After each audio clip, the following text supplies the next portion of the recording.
All right, everybody. Welcome to the Bear Archery Podcast. I am joined today by a good friend of mine, a mentor of mine, Mr. Jim Willems. Jim is the past president of Pope and Young. Also, just a fantastic guy. He's still currently on the board of Pope and Young, and Jim is just a phenomenal hunter and a known killer. And so we're talking summer land work, what all Jim is doing on his properties right now to get ready for this fall. And then we kind of dive into the importance of Pope and Young, what Pope and Young does, what they stand for. And then we get into just some fun hunting talk. So it's a phenomenal episode. It's a very informative episode if you're trying to improve your property on things that you can work on things that you can plant and do to just give yourself a better, healthier, happier deer herd. So guys, stay tuned right here. As always, this episode is brought to you by our good friends over at ScentLock. I hope you enjoy. With over 90 years of innovation, Bear Archery continues pushing toward the goal of founder Fred Bear, making archery accessible for all. Fred believed the history of the bow and arrow were the history of mankind, and everyone should immerse themselves in the outdoor experience. Welcome to the Bear Archery Podcast, where the mission is simple: to hunt, grow, and inspire others.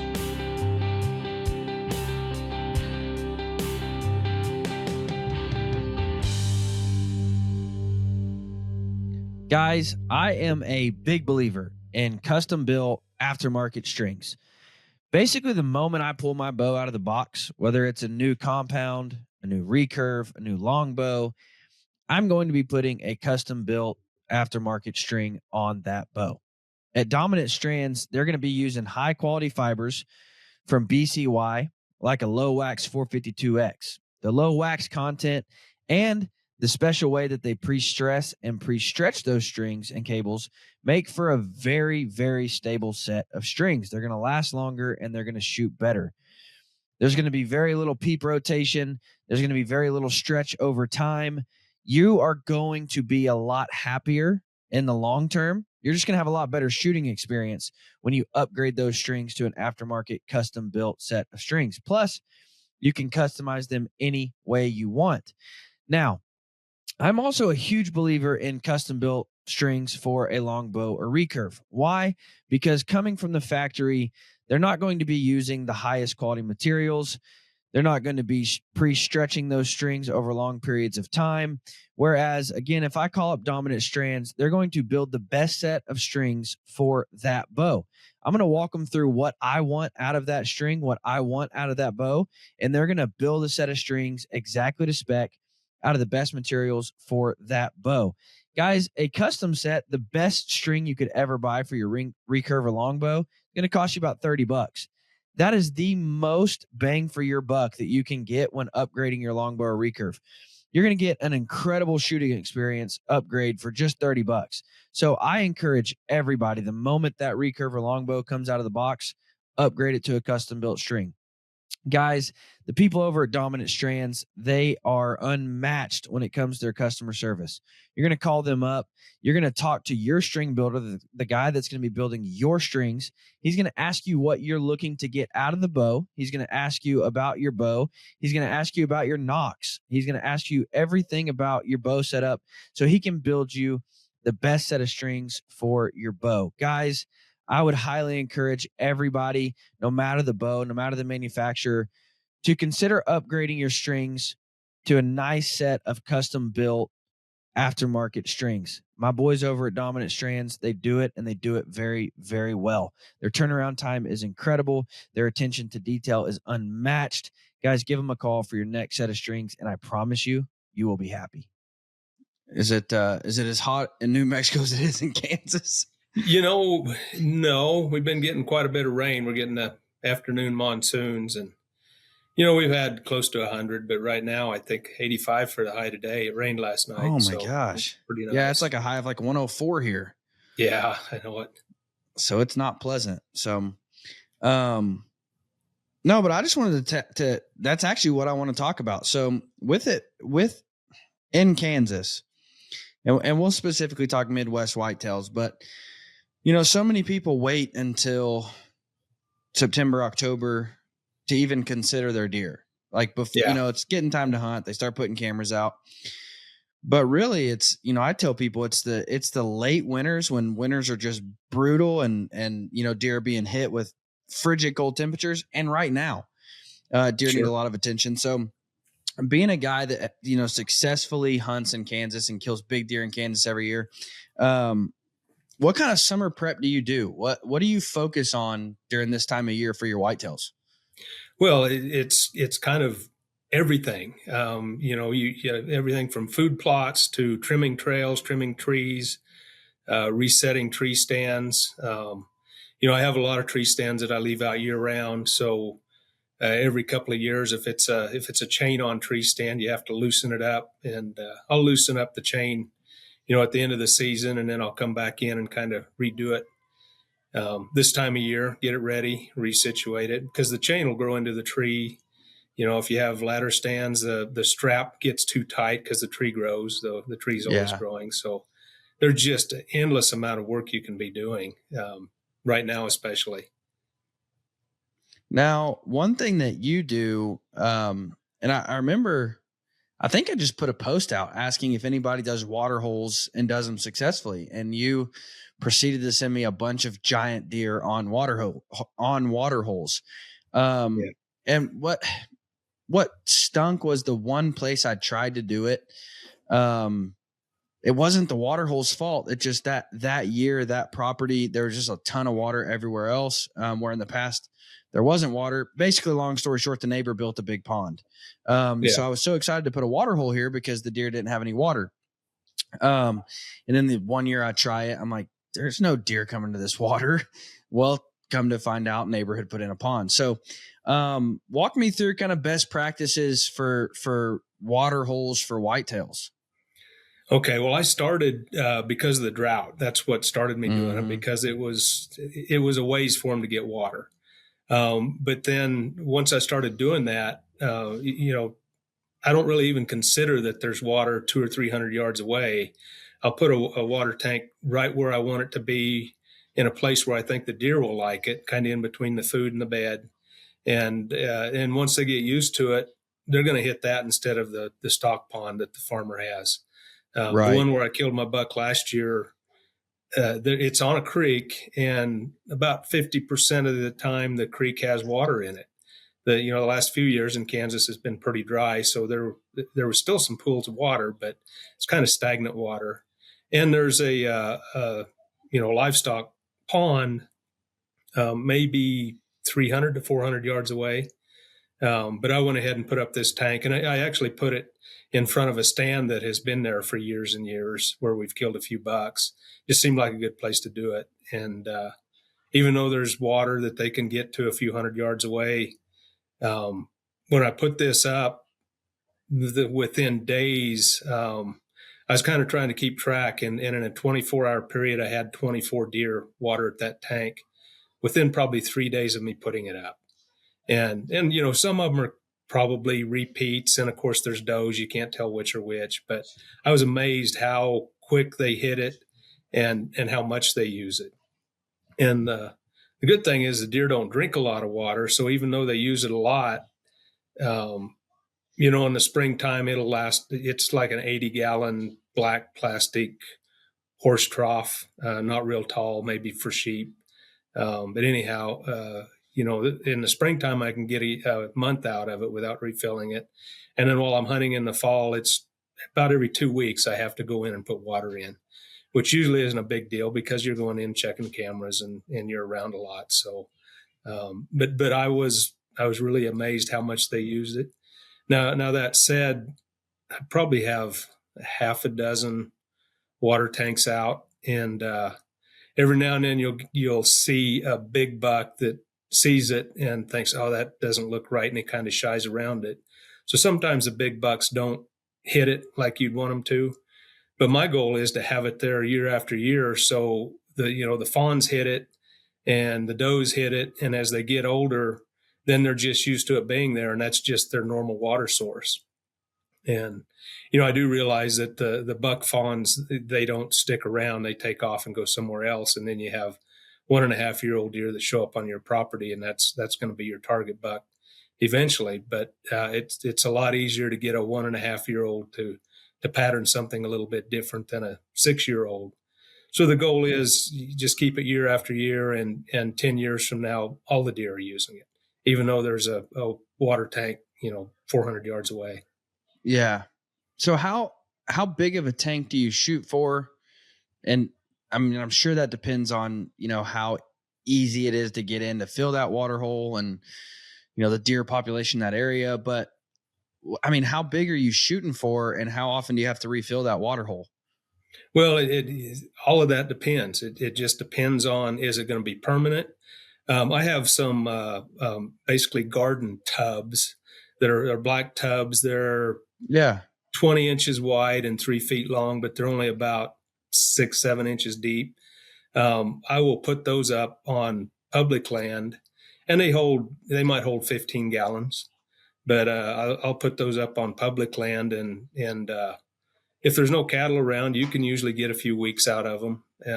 I've had some places where I put it in a low spot and then used a little bit of visqueen to capture water that's running off, and sometimes that works and that keeps it full through the summer, and sometimes it doesn't.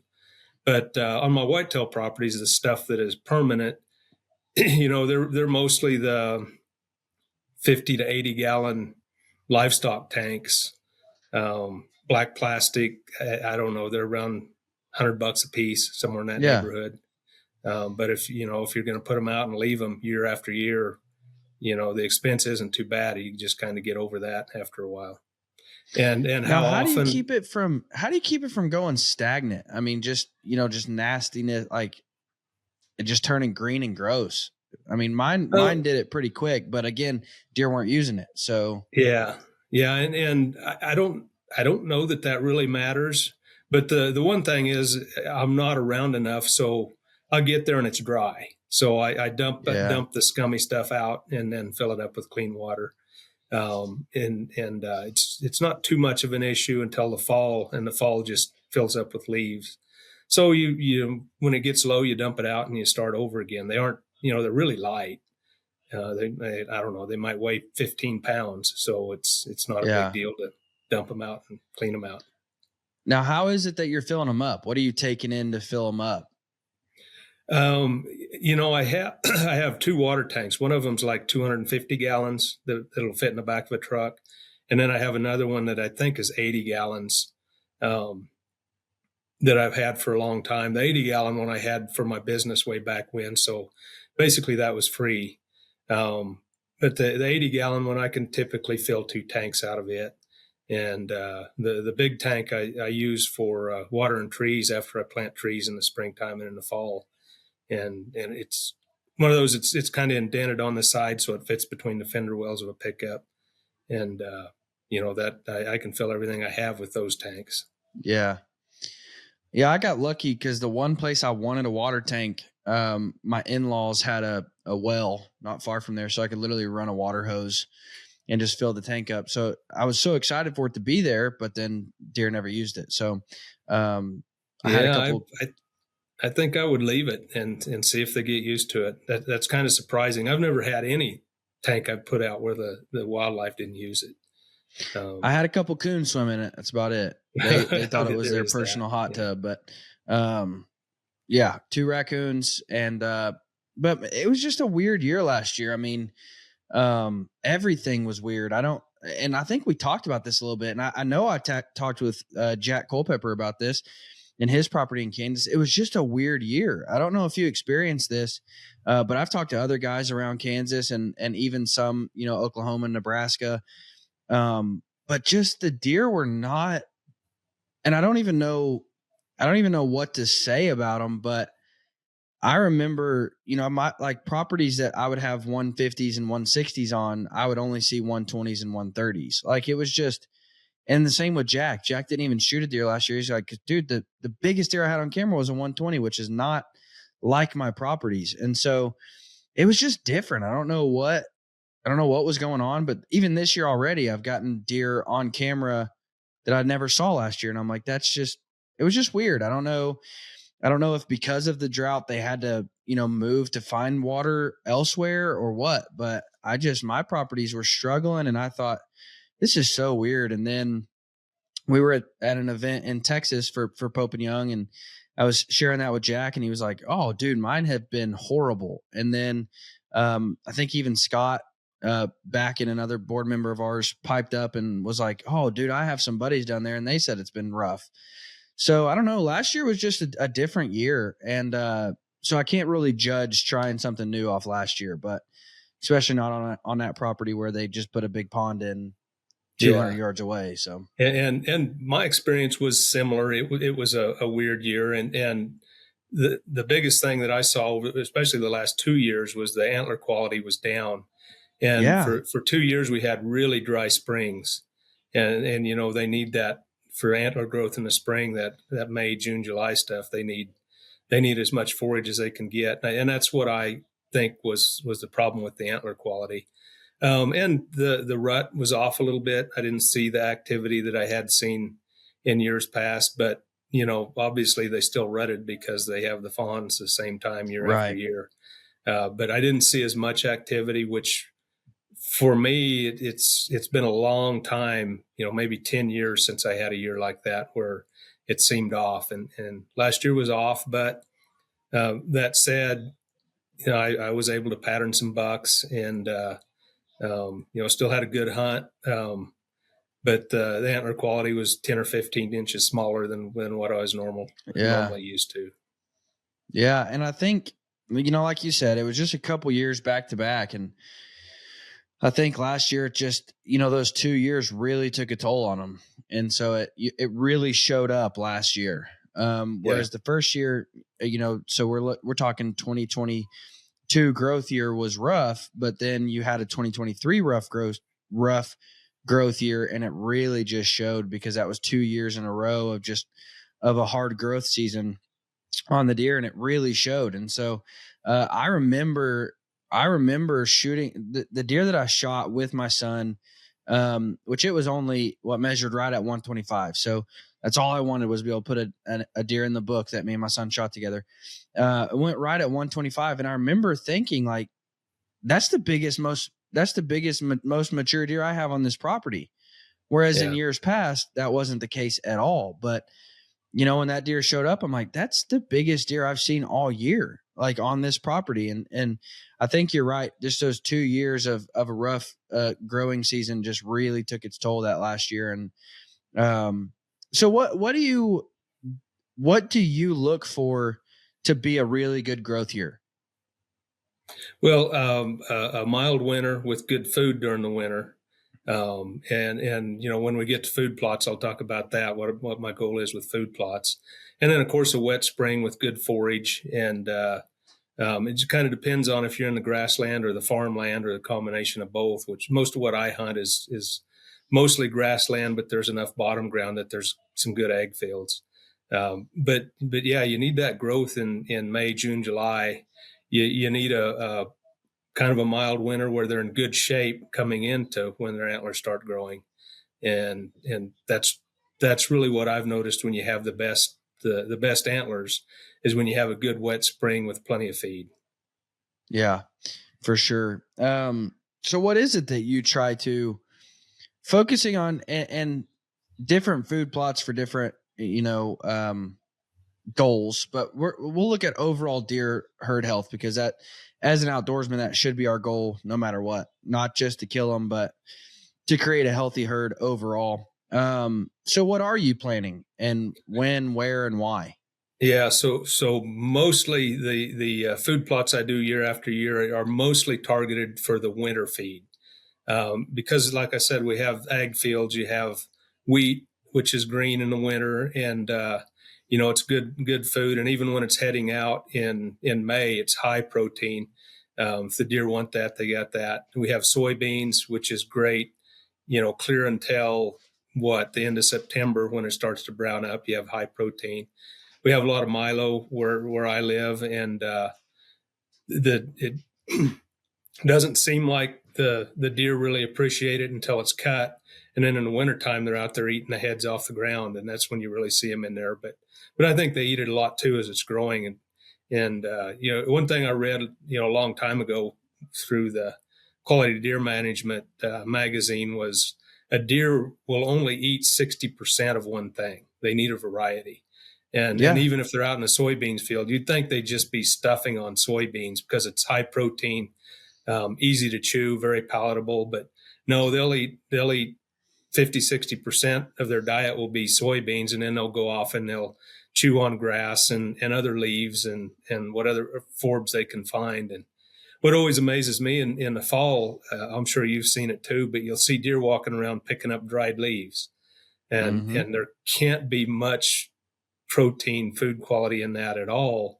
But there's just something about it that they need that in their gut. They want it in their gut, and maybe it just helps them digest whatever else is there. I have most of my property. There's some alfalfa on it, which I love. That's basically a year-round attractant. Even when it gets brown in the winter, it's still good protein for them. So I have that, and the stuff I plant, for the most part, I've done some clover, which is also spring and summertime feed. But if I'm limited on what I can do, I do wheat or triticale, which is the same. Some people do rye, but wheat and triticale are higher protein, better forage. Sometimes I'll do oats, but the oats tend to freeze out, so that's kind of a early fall, mid-fall food. But mostly I do wheat and turnips. If I don't do anything else, I plant wheat and turnips together, and that gives them food through the winter. And my goal is to keep them on the property through the winter, keep them from wandering off and finding something better. And by doing that, I've even had bucks show up late winter. You find their sheds, or you see them on the wheat field that they were never there previous 3 or 4 or 5 years. And then they show up and stay. So I've had really good luck just mainly focusing my food plots on the winter. I do a little bit of try to do a little bit of green screen with like the forage sorghum and stuff like that. And that's mainly just for cover instead of food. And I have planted a lot of fruit trees that are just now starting to pay off. But that's, to me, the fruit trees are kind of a novelty. They kind of like the acorns. I don't hunt September. I'm always hunting elk and antelope and bear in September, so I don't hunt whitetails in September. So I've never hunted acorns, but you can see when I get there, you can see where the deer have just torn up the ground to get the acorns. And kind of the same thing with the fruit trees. For me in particular, that's just to give them more food, more reason to just stay around and have things to eat all summer long, so they don't have to wander off and look for something else. And again, because you understand, like, I'm trying to create a healthy habitat for the wildlife. Not just throw out a corn pile so I can get them right here and kill them. That's the difference in somebody that successfully is going to kill big deer every year and a guy who's going to shoot one deer, off his property a year and then move on. But the guys who put in their work, and that's what, you look at like your Lees and Tiffany's and your, Michael Waddell and all those people. And you hear it said all the time, well, yeah, if I got to hunt properties like that, I'd kill them too. Well, Lee and Tiffany, they work year round on their properties, and they're doing stuff for their deer to create a healthier herd all around, not just, all right, I want to put a corn pile right here for 2 months, so this is where they'll be and I can kill them. And hey, listen, when you're young and dumb, that's the goal, is I want them to stand right here so I can shoot them. But once you start understanding, like, I want to create a habitat that's going to grow bigger and better deer year after year, I'm going to have a healthier, happier herd year after year. That's when you really start to see the payoff. And you said it best just now. You said, I planted fruit trees however long ago. How long ago did you plant those fruit trees? No, 20 years ago, probably. And I plant them every year. I plant 200 trees every year. Yeah, and exactly. And the ones I planted this year, I may never be able to enjoy because, shoot, I'm 62 years old. But still, I want, well, the deer need 2 things. They need cover, they need food, and there are 3 things. They need water, cover, food, and water. And my property in particular, I don't ever have enough cover. because you have the ag fields, and that's cover, but then you need the winter cover. So I'm always planting trees, and I'm even planting just hardwood trees, and I plant a lot of shrubs, plum thickets, and this year I did elderberries and what else? I'm just planting cover because I want more deer. If there's more deer on my property, I'm more likely to have that one big one that I'm going after, or the big one on the neighbor's property is going to come over looking for the does on my property. So I'm always trying to create more cover and it, probably more so than even the food. And, I plant food plots just to give them something to eat. I can't remember the last time I hunted on a food plot, let alone killed something on a food plot. It may have been 30 years the last time I sat on a food plot to kill a big buck, because, they kind of shy away from some of that stuff. And I hunt the scrape lines and travel routes and try to catch them going in between those places. So that's a good topic. What are you doing this time of year?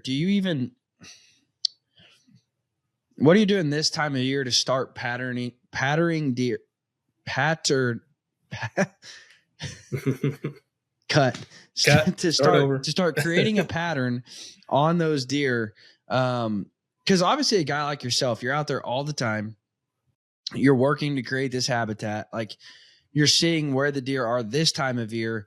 But how does what deer are doing this time of year shape how you're going to hunt this fall?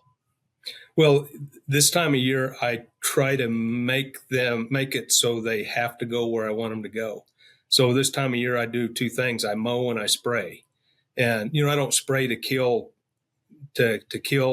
everything there, but I will go in with like a broadleaf spray to kill the little brush that grows up, in the trees. And it's just amazing how it works. You go in and you spray to kill these little shrubs. And I learned this by killing poison ivy. I didn't want to have to walk through poison ivy to get to my stand.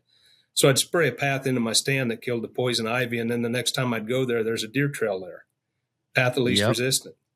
And I can do the same thing with mowing. You do that. And then if you have a good spot that like I said, I hunt travel routes. So a lot of the stands I hunt are the same stand year after year. I don't move them. I don't have to move them. And if the deer aren't coming by there anymore, I do something to make them come by. For instance, one of the good stands I have, they're walking by at 15 yards, and then there's a tree strip, cedar strip that runs a half mile. And for some reason, they started crossing the cedar strip about 2 trees back, which is about 60 yards away, to get just kind of cutting across it's kind of an oxbow on a creek. So they're cutting across, and I can't have that. So I cut a bunch of trees down and took the tree limbs and plugged up that hole, made it so they either have to find a new place to go or they come back around closer to my tree stand. And sometimes by the time you realize that, the season's open and you're hunting, and sometimes that doesn't work as well for this season, but it will definitely solve the problem for next season. It gets them to come back in where you want them to go. Yeah. Now you are strictly traditional.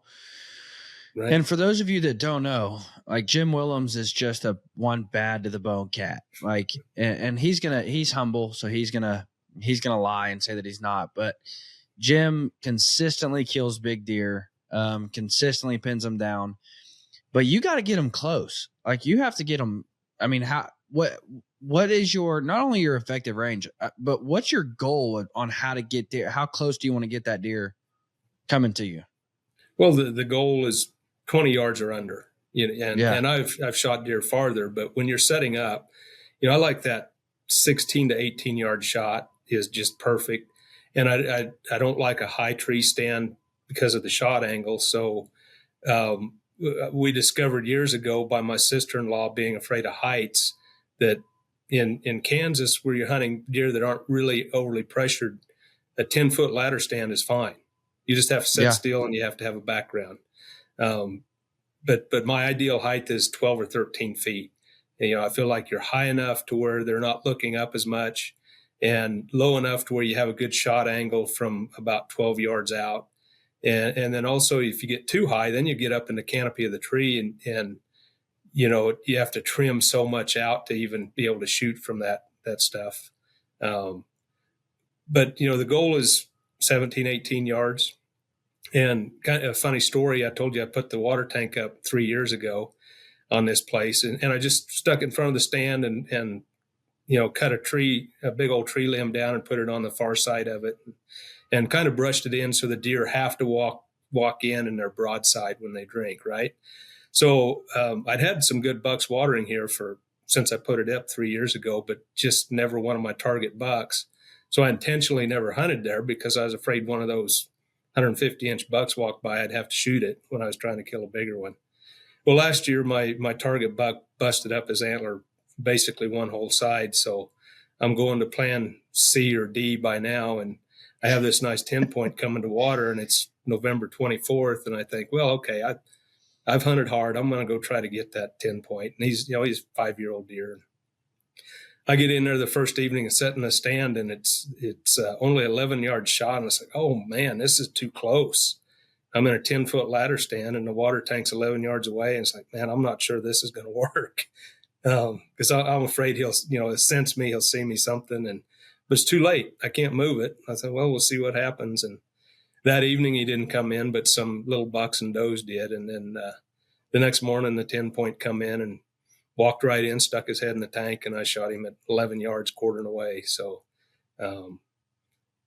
with whitetails in particular, you can be too close, and 11 I think is too close, but that 16 to 20 yards is just ideal. And if you shoot enough, if you can maintain your composure and pick the spot, it should really be an automatic shot. It's not that big a deal to make a 20-yard shot with traditional equipment. Guys, it is not often that a product comes around that is just a game changer. I introduce you to the paper tuner from papertuner.com. This is a game-changing paper tuner design that is designed from the ceiling down to help you tune your compound, your recurve, your longbows. Best news of all, it's going to take up 0 floor space, and it only costs $75. This is engineered so it's easy to use, very quick to set up and take down with magnetic quick disconnects. It takes you a couple seconds to hang it up, to shoot through your paper, and then take it back down and hang it back on the wall, taking up 0 room in your garage, your shop, your basement, wherever you're tuning bows. There's no bulky equipment. It's easy to use. It's fast to use. It's going to cost you $75, and everything that you need to hang it and use it is going to be in one box. It took me about 5 minutes to hang this initially, and then it takes a couple seconds to put it up and take it down anytime I want to shoot through paper. Guys, if you do any kind of work on your bows, or if you just want to ensure that your bows are shooting as good as they possibly can, I would highly, highly encourage you to get a paper tuner from papertuner.com. It's the best design I have ever seen for a paper tuner. So I would highly encourage you, papertuner.com. Go pick one up. Very easy to set up, very easy to use, 0 floor space, very quick, very effective. And one of the coolest parts, in my opinion, all around the frame of the paper tuner, it's got what you need to see to know how to move your rest or how to tune your bow in order to take out the tears that you are getting. Guys, go check out papertuner.com. It's a phenomenal design. It's going to change the way you paper tune your bows. Papertuner.com. Get yourself a paper tuner. Speaking of getting deer broadside to you, have you ever seen or heard or experimented with horizontal rub, people that create a horizontal rub for the deer? That way they walk up to it and they're perfectly all of it broadside. Yeah. So I saw the video of the guy that was doing that. And so I put some up, and I don't know, I'm doing it wrong. I can't get the deer to do it. I replace the limb, go with a green limb every year, and it just didn't work. One thing that I do that works well for me is the rope, making a rope scrape with, like a 1-inch hemp rope hanging from a tree limb, and, followed the video, sprayed underneath it with Roundup. And I never did get around to buying the scent that you put on it, but it was just already an attractant after my scent went away. And the fact that there was basically a dirt spot underneath it, the deer just can't help it. They come up and sniff it. And once one rubs it, then you don't need scent. Then everything's going to come smell it. And then all of a sudden it's a scrape. And I've had really good luck with that, but I just haven't figured out the horizontal scrape yet. And be honest, it's enough more work that I didn't think it was worth my trouble. Here's what I don't understand about it is there are already limbs in the woods. I mean, you don't ever see like a tree that's fallen.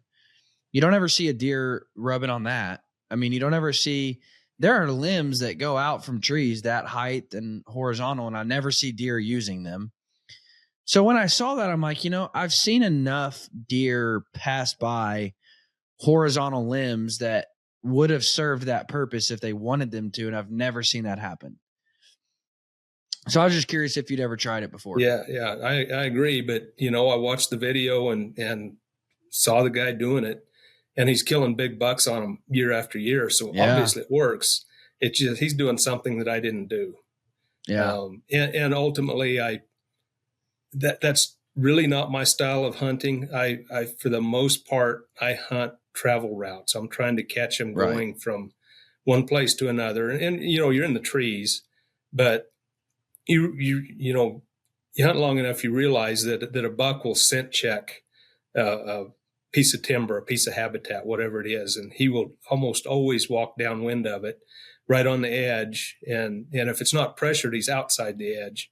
If he is pressured, then he's just inside the edge. But most of the deer I hunt aren't pressured that hard, so they're walking on the outside edge of the creek.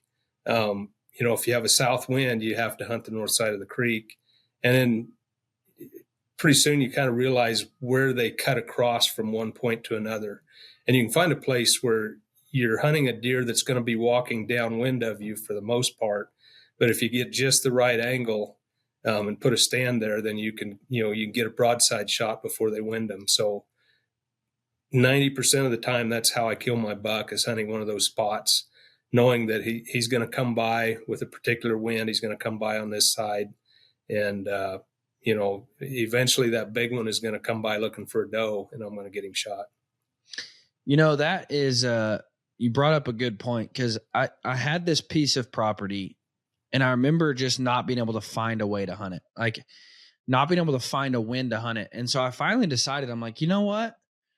I'm going to hunt it with the wind blowing right to them, but I'm going to get just high enough, and I'm going to hunt it with a heavy enough wind that it's going to blow over them. Because what was happening is the deer were constantly, exactly like you said, they were coming around this timber patch on the outskirts of the timber patch to wind check it.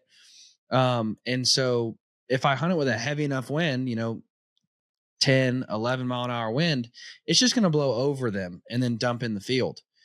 And I started just finding super success if I would wait for that wind for it to be blowing out into the field where bucks could come and check that whole place out. It would blow right over, my scent would blow right over them, and it was working perfectly. And so I think a lot of people need to not just overlook that idea, because it worked really, really well. Because I would try to hunt it with, wind blowing into the timber. Well, then all the deer in the timber, they blow out. And then you try to hunt it with a wind blowing out into the field, and all the bucks that are coming by to scent check the field, well, they were winding you and blowing at you. And so that's what I did. I just got high enough for it to blow over their backs and waited for them to come by and scent check that entire timber patch, and found success. So that's a good point that you brought up there. Now, going back to trees that you plant, because I want people to understand, you're talking Kansas, where trees are sparse. They need to be planted in most areas. Right. So if somebody's hunting in big woods, they don't have to worry about, there's trees everywhere. I mean, where I grew up hunting in Northwest Arkansas, you don't need to plant no more trees. So what would you tell those guys to focus on? Well, obviously you have to focus on the trails, and trails. Sometimes the trails are hard to find, but sometimes you might have to make a trail.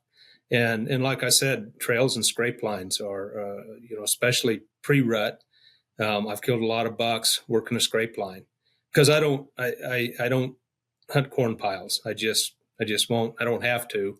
I grew up thinking it was illegal, and then realized eventually that no, it wasn't legal. It was just something that nobody did in Kansas until the foreigners brought it in and they started doing it.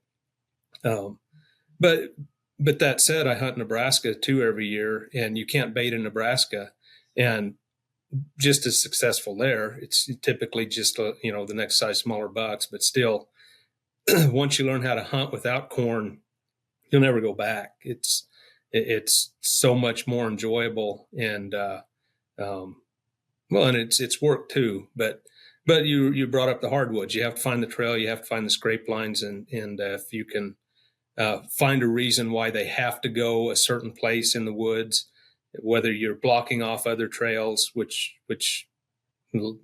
Barry and Gene Wenzel, they do that a lot. They hunt some pretty heavily wooded stuff, so they'll block off trails to get them to come by their tree stand. So anything you can do to funnel them into where you want them, and of course, just like any place else, you have to hunt the wind. Like you said, there's places you can't hunt at all unless the wind is just perfect. And once you figure out how you can hunt that with a certain wind, then sometimes that can be the hot spot. You can be really successful doing that. So still, I think it's trying to get the deer to come where you want them to without throwing out a corn pile. I hate to see people do that. I also think it's important to note that sometimes the perfect wind can't be obtained with a tree stand. But, I have a property where I couldn't hunt this place with a tree stand. And so I get a ground blind and I wait for it to be blowing into the blind with dropping thermals. So the scent kind of just stays packed into that blind. Now, of course, before everybody starts commenting, yes, scent gets out. But again, I can contain that scent a lot better that way. And so I started killing deer every year on that property with a ground blind, and I just waited for the wind to be blowing into that blind just a little bit with dropping thermals, and it just kind of packs your scent right in that blind. And I started killing deer all the time out of that blind. So you gotta think of different strategies too, if there's just not a good wind. But I have a property in Arkansas, and by no means do you need to plant trees at this place. But what we have found that helps tremendously is actually cutting down a bunch of trees to give the undergrowth some light and some rain and let the undergrowth grow. You're still keeping enough canopy for deer to feel safe and to have a place to go, but you're letting in light to let the undergrowth flourish and turn green. And so that little area where it's under canopy, but everything turned green, the deer just love it. And so all the trails started leading right to that little place where we cut down enough to let the undergrowth grow. And it turned out to be really successful. So there are some places where the canopy is too thick. And if you cut down trees, it's going to let your undergrowth grow a whole lot and be healthy. And so I think it just comes down to this, and you can agree or disagree, Jim, but if you look at your piece of property and just think about it, common sense wise, deer need three things: food, water, and shelter. And then come November, all they think about is sex, but they need food, water, and shelter. And so if you look at your property and say, okay, I've got a ton of shelter, but no food, focus on food. I've got a ton of shelter and a little bit of water, but no food. Still focus on food. But if you think, man, I've got food everywhere, but like Jim, I've got to add some canopy and some structure for these deer, focus on planting trees. So I think if you just look at your property from that lens, it'll help you figure out what you need to do. Yeah, and I agree with that completely. And we hadn't even talked about that. I have done a significant amount of hinge cutting. That's kind of popular, where you cut the tree off at chest high, 4 feet, 5 feet high, let it fall over, and it's still kind of attached, and that gives bedding for the deer. And then a lot of times the tree will just start growing again out from that stump if it's a hardwood tree. And if it doesn't, it opens it up to where a new tree can come in. But a few years ago, a guy told me one thing that I hadn't really thought about. You don't need a whole bunch of cottonwoods and oak trees. A deer is only 3 foot tall.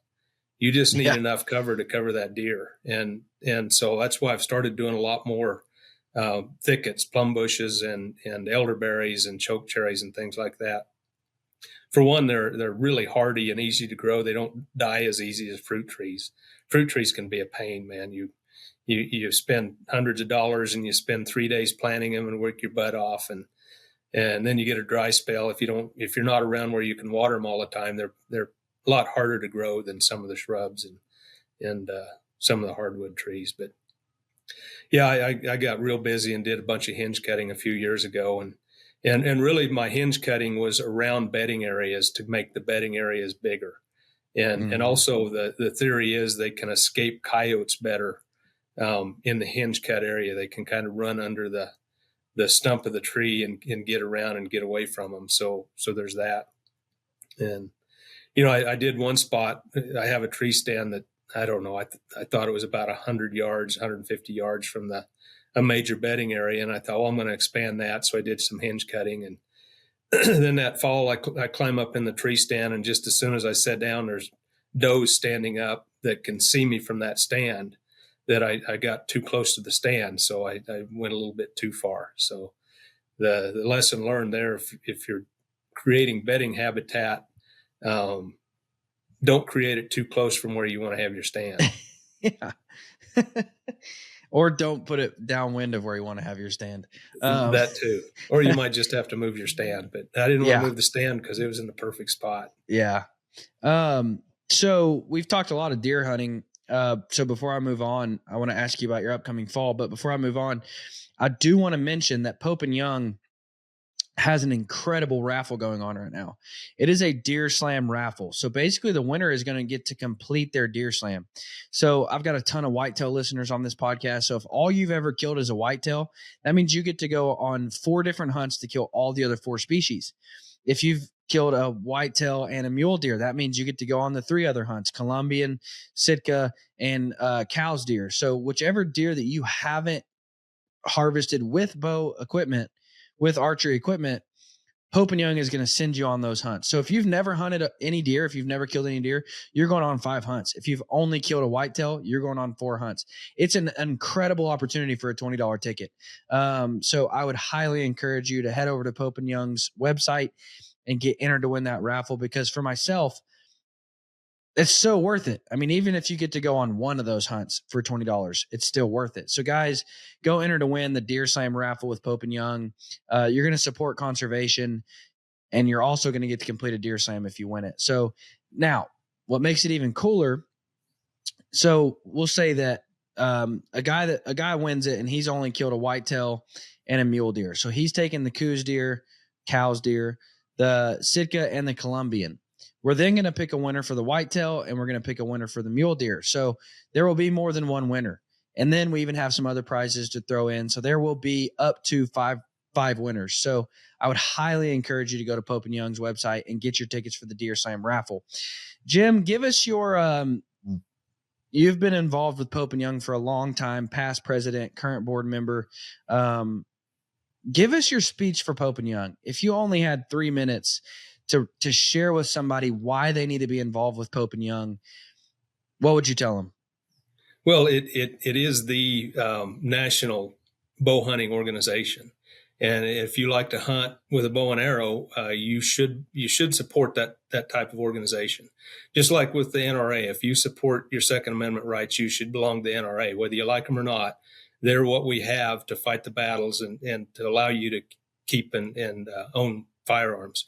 Same thing with the Pope and Young Club. We are the national organization, and we don't do particular legislative stuff, but we assist states in legislative issues when something comes out. Because since we're national, we just kind of hit what pops up in at the state level, and of course we do support national stuff, but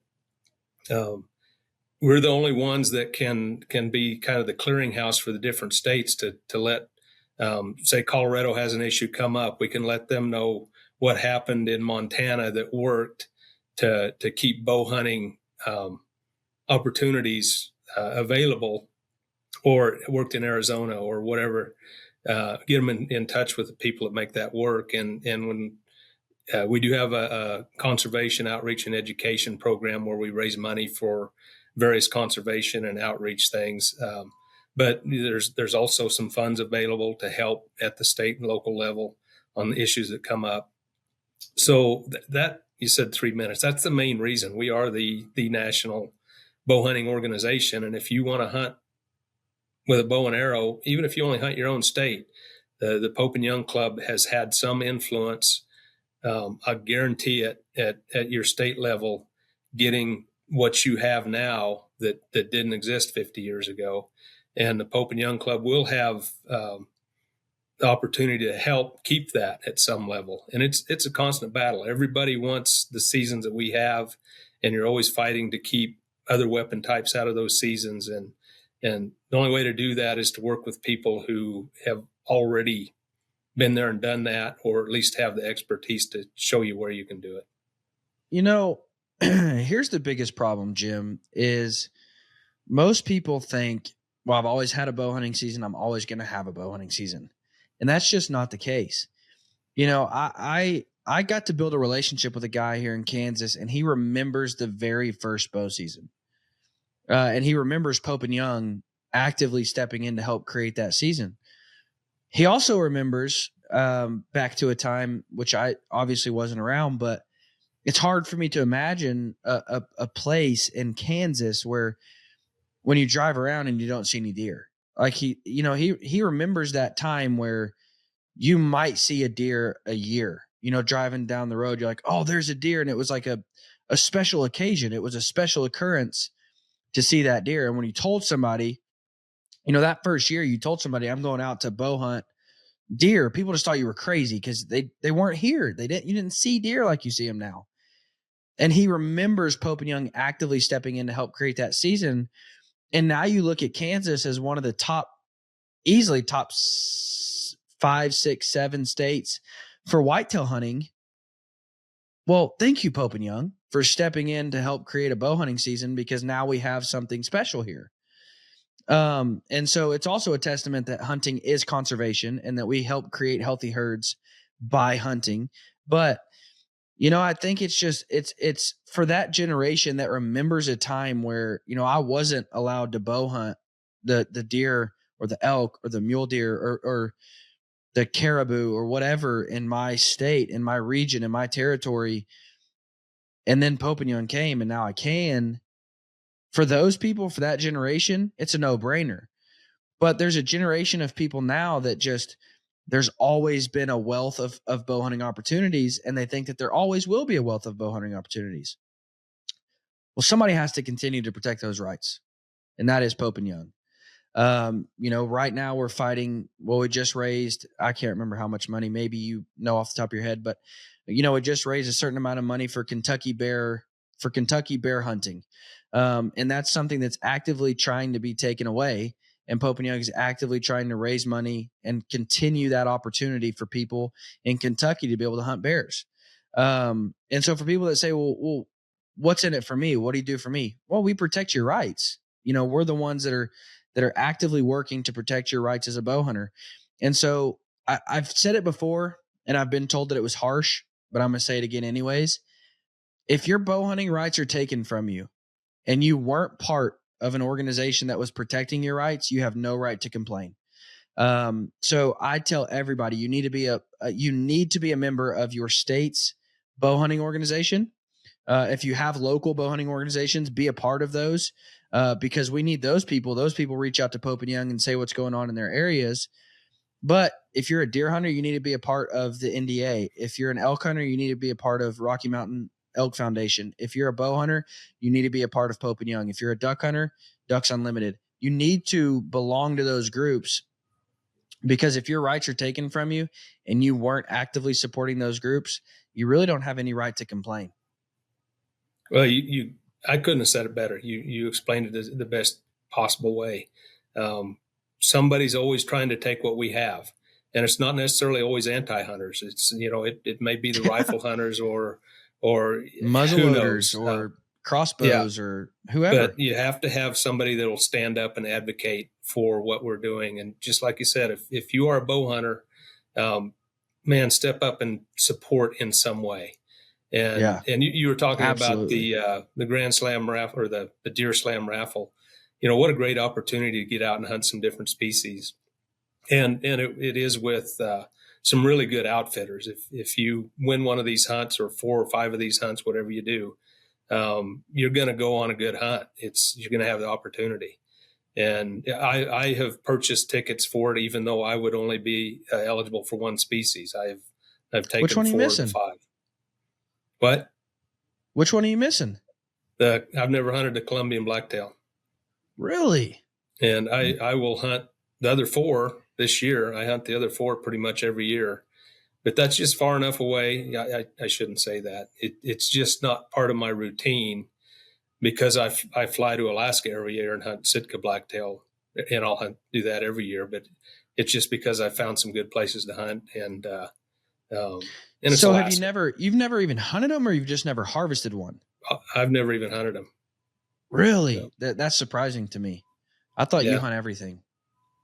No, I hunt a lot. I hunt a lot, but I since I retired, retired guys on a fixed income, right? So I just have this routine of things that I do, and you can hunt Sitka blacktail over the counter. I start that Yep. in August, and you can hopefully get an antelope tag. I have a Utah antelope tag this year, so that's in August.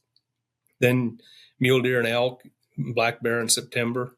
Depending on what you get a tag for, and then whitetails October, November, and then mule deer and cows deer in January. With Alaska lowering it to 1 Sitka per non-resident, did that deter you at all, or were you still just all in? No, there's only been 2 years out of 14 or 15 where I've shot 2 deer anyway. And you brought it up. I'm a stick bow hunter. We don't kill as many animals. We don't have as many opportunities. So, and there's no place else you can go and shoot 3 deer. So Right. you're still going to go to Kansas and Nebraska, Wyoming, Colorado, whatever, just for one particular buck. So no, it doesn't deter me at all. Yeah. I just heard guys, and you might know who I'm talking about, but I heard guys say, well, it's not worth it for me anymore. Used to I could go and kill 3. Now I can only go and kill 1. It's just not worth the trip for me anymore. Now Yeah, I love don't guys know. like that. That just makes it more room for me. Yeah. Now I don't know, and maybe we shouldn't open up this can of worms, but I'm going to. I think that, and it's exactly what you just said, even yourself being an accomplished hunter, killing lots of stuff all the time, you go over there and you only kill 1 buck. I think the percentage of non-hunters, of non-residents that go over there and do kill more than 1 buck would have to be very slim. So even when Alaska said that, I thought, can that actually really make a difference? Like, can it make a big enough difference in the population? Are there enough non-residents going and killing multiple bucks that's going to make a big difference? And I just don't know that it does. Yeah, it's not. We might be talking about a difference of $100 in a year on a huge area, but it's really political. It makes them feel better. If it makes your if it residents feel lowers the better. number of non-resident hunters, it absolutely accomplished what they wanted to accomplish, because Right. it's quite frankly, it's gotten real popular. You can fly up there. Talking about Kodiak, typically most people fly into a lake, land on a lake with a float plane, and it was, I wouldn't say the population was overtaxed, but the places to land to hunt tended to be overtaxed. I knew guys that would fly into the same lake year after year, and now they get there and somebody's already there. So they go to their next lake, somebody's already there, and they might hit plan D before they find a spot where they can stop and camp. And that's an issue. Not a huge issue, but I don't really think the declining population was the reason for that. I think it was the residents wanting more opportunity for themselves, which I get. I understand that. Yeah. So, but no, it wouldn't deter me at all. I only have 1 tag. I'm just going to look for a big buck, and if I don't kill one, I'm fine. But if I find a big one and kill one, really happy. Now, didn't you kill a giant last year, if I remember correctly? 2 years ago, I killed like the number 5 or 6 velvet. And the year before that, I killed the number 5 or 6. So I have number 5 and 6. I just don't remember which one is which. And they're almost identical. They're only like a half inch apart in size. So yeah, I I've remember. had some good hunts, man. Now those are both typical, right? Yes. Okay. I remember. Something happened, and I remember it being at panel. And 2 years ago, I guess. So what? Now, what do you look for? Like, what do you, because with Sitka, and it's such a different deal, man. It's something that you've put time and effort and money into traveling and going for. So what are you looking for in a deer? Like when you get there, what are you looking for to shoot that deer? Well, it's no different than any place else I hunt. I want to kill the biggest one I can find. So you get there and you start looking, and obviously if you see a giant the first day, you shoot it, because history tells you that, you didn't see one that big last year or the year before. So, and that's a good thing about hunting year after year. You can kind of get some consistency on what you can expect. So, I'm looking for the biggest one I can find.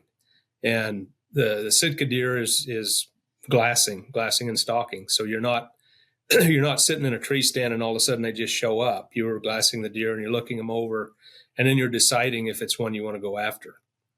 And the good thing about them is if they're there, you can usually see them, because they tend to, most places I hunt, they tend to be out in the open or above timber, unless it gets really hot.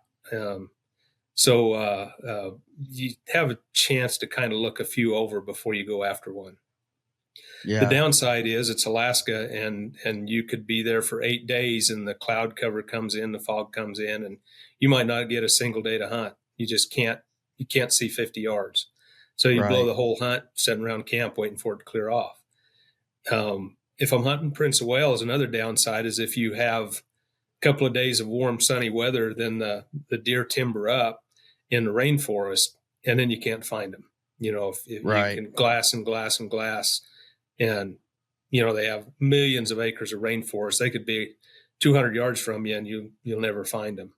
So weather is huge. So there's been years when I didn't shoot a buck at all because of weather, or a few years because of winter kill. They just weren't big enough. I didn't want to shoot a 2-year-old 4x4 or 3x3, trying to wait for a bigger one. And then you wait till the end of the hunt and you don't have one. And I'm fine with that. I think I have 5 deer hunts this year, maybe 6, no 5. So I get to hunt a lot, which is great. Don't feel sorry for me. So by doing that, if you end up not filling a tag, it's no big deal. I got another hunt in 2 weeks. So yeah. You are one person that I have always wanted to, you have a list of people where I want to share camp with them one day. And Jim Willems is one of those, for me at least. I don't know. Man, I almost had the opportunity last year, bidding on a hunt to go with you, a bear hunt in Canada, and just didn't work out. And then tried to make it happen afterwards and just couldn't make it work. But we will one day, and I'm looking forward to it, because I've just always wanted to. You always just seem like the kind of guy that I would like to share camp with, and so we'll make it happen one day. It'll happen. Maybe it'll be here in Kansas. Maybe it'll be somewhere cool, or not 104 degrees. I'll go anywhere. Like if you're in Kansas right now and you're listening to this, it's like the high is 104 today. You sweat in the shade. Like it's just miserable. And so I'll go anywhere we want to go other than Kansas right now. But Jim, thank you so much for coming on, man. It is always a pleasure. Guys, I would highly encourage you to go check out the Pope and Young Deer Slam raffle. If you're not a member of Pope and Young, again, we've told you all the reasons why, but I would highly encourage you to go join and become a member. Now, here's the best news. If you have bought a bear bow, which a lot of people listening to this podcast have bought a bear bow, all you've got to do is go register that bow, and Bear Archery is going to pay your first year's membership to Pope and Young. So get online and register that bow, and you'll get an email saying, hey, we are such a believer in Pope and Young. Here's your first year membership. And they're going to pay for your first year membership. So just go register your bow, and you'll get to be a member of Pope and Young and get to see what it's all about and get the welcome packets and read all the literature about what we're doing, why we're doing it, and how we're doing it. But guys, definitely at least look into it. Guys, I don't need to tell you about the Blazer Vane. You're probably familiar with the Blazer Vane, and you're probably familiar with Boning. Boning has been around forever. It's a name you can trust. They sell products you can trust.